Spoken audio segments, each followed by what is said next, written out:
was certainly a surprise to me to understand that there wasn't anything regulating heat on buses. For years, horror stories regarding frigid rides to and from Winnipeg, specifically to remote communities such as Thompson, have been commonplace, but perhaps no longer. As on Monday, the province announced that heat will be mandatory aboard commercial buses this winter, a move that addresses many concerns, but advocates argue it's just the tip of the iceberg. And it's all the time.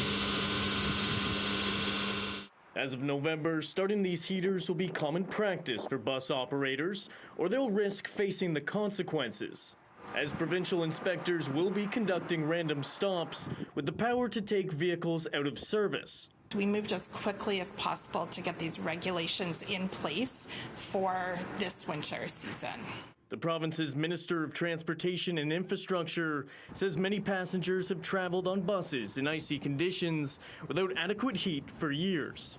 We know it gets really cold in Manitoba, and the thought of people coming into the city for medical appointments, for families with young children, seniors on those buses, it's very dangerous.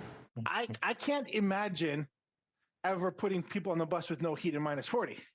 Casper Wabinski, who is based in Thunder Bay, Ontario, has operated in Manitoba and Ontario over the past decade and says many sacrifices, like not having heat, can be due to the bottom line.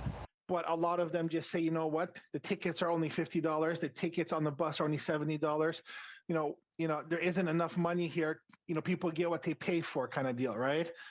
And while he agrees that mandating heaters during the cold seasons is a much-needed move, he stresses the need for uniform commercial bus rules across the country to make sure that all operators have the highest standard of care.